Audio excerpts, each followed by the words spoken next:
What's up everyone, it's that math magician, and on this video we're going to take a look at systems and we're going to see can we use the elimination method to help us find the point of intersection of two linear equations. So let's jump into that problem.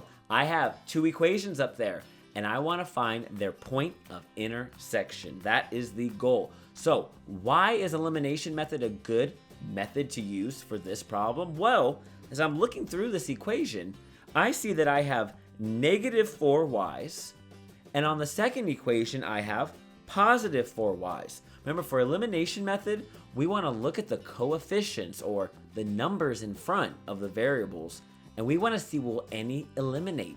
And I think if I have positive 4y's, and then I have negative 4y's, if I add those together, the positive 4, the negative 4, those are going to zero out. The y's will get eliminated. That is what we want. Now, elimination method is usually easy because you have x's lined up, you have y's lined up, and then you have the constants lined up.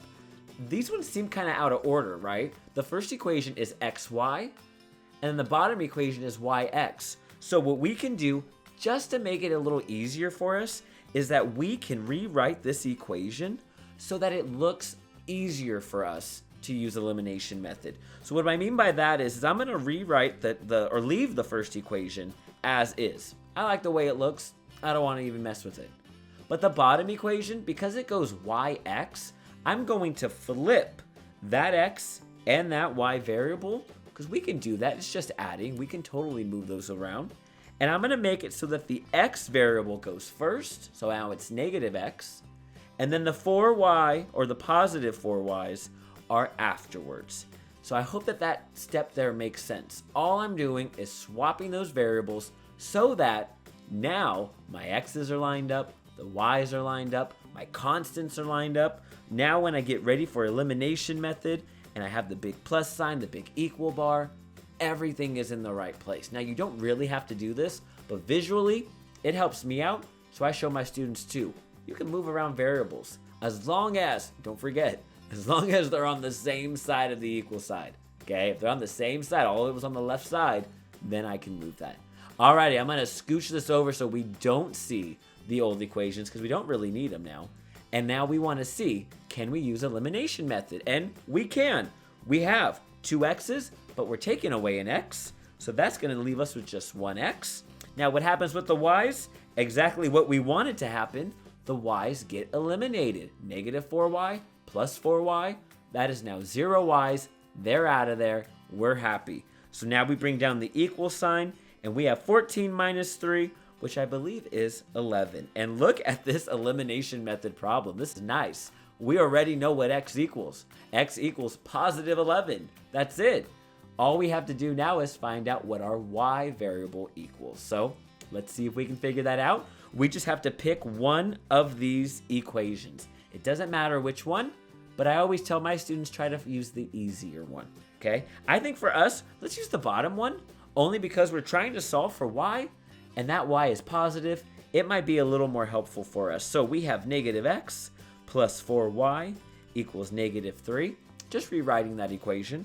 But I know what x equals, right? We know that x equals negative 11. So instead of writing that equation with the x in it, I'm going to substitute what x is. X is 11, so we're dropping in the 11. All right, so I have negative of 11. Well, that's just negative 11 plus 4y equals negative 3. I'm trying to figure out what my y is by itself, right? I want y by itself, so we need to move over this constant. Whoops, I wanted that in red ink. We're going to move over this positive 11. By doing that, we're now isolating that y variable, right? That's exactly what we want to happen. So negative 3 plus 11, well, that's going to make positive 8. We almost know what y is. The last step is to divide both sides by 4, and y ends up equaling positive 2. So that is how you use the elimination method. I'm going to zoom back out so we can see the whole step, because we did have a little funky step in the beginning. Remember, we just swapped those variables, but after that, solve for x, solve for y. You know that these two equations, they intersect at the point 11, 2. That's it, y'all. That's elimination method. I know it might seem scary at first, but the more you do this, the more practice you get, the easier these problems will be. Alrighty, y'all, it's that Math Magician, and I'll see you on the next video.